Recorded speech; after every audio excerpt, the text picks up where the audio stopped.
Seconda corsa dall'Arcoveggio è il centrale riservato a puledri di 3 anni, sono 6 al via, Baltimora Trio, Bugea Pax, Blue Light, Boltiger R, Brando Benal e Bomber B.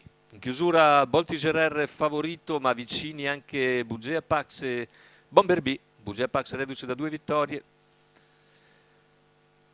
Rinuncia Bomber B, rinuncia anche Brando Benale in partenza.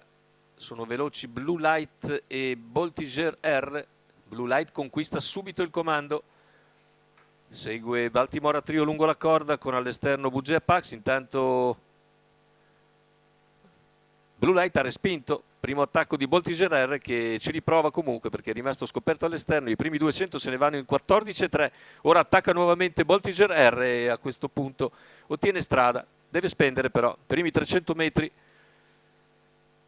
veloci per superare Blue Light e i 400 se ne vanno in 28,2 con 13,9 di seconda frazione, quindi si viaggia a media di 1,10,5 per questi primi 400 metri. In terza posizione Baltimora Trio precede Bugea Pax, poi Bomber B che lascia in coda Brando Benal, 600 che se ne vanno in 43,1, ha provato a moderare Giampaolo Minucci. Boltiger R mantiene 2 lunghezze abbondanti di margine al passaggio davanti alle tribune nei confronti di Blue Light, poi Baltimora Trio in terza posizione, Bugea Pax in quarta che muove all'esterno dopo 800 metri in 58,5.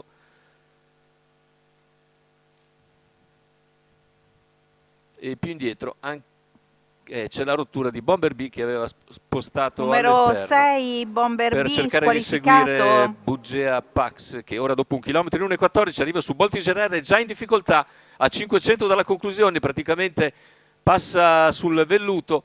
Bugea Pax prende vantaggio, è seguito da Baltimora Trio mentre cerca di riprendersi Boltiger R a 400 dalla conclusione. Il parziale in 14,9 per l'allievo di Roberto Vecchione che affronta il comando la curva conclusiva a 300 dal palo. Ha nuovamente Boltiger R vicino mentre Baltimora Trio rimane all'esterno. Completamento della piegata, ingresso addirittura d'arrivo, in vantaggio Bugea Pax, si ripropone Boltiger R. Boltiger va su Bugea Pax a 80 dalla conclusione, nel finale prende il sopravvento, vince Boltiger R, secondo posto per Bugea Pax, al terzo dovrebbe essere Blue Light, 29,5 a chiudere, 1,13,7 il ragguaglio conclusivo, si è viaggiato davvero forte e Boltiger R dopo essere stato superato a 500 dalla conclusione sembrava in difficoltà, si è invece ripreso, ha ripreso coraggio e in retta d'arrivo è tornato aggressivo su Bugea Pax che aveva probabilmente dato il meglio e nel finale è passato, vedete, agevolmente anche, riguadagnando una lunghezza abbondante su Bugea Pax e vincendo con una incollatura netta sullo stesso Bugea Pax, mentre al terzo posto all'interno ancora Blue Light respinge Baltimora Trio. Vittoria per Boltiger R interpretato da Giampaolo Minucci per conto di Alessandro ed Enrico Gozzadoro. La quota al totalizzatore 2,35.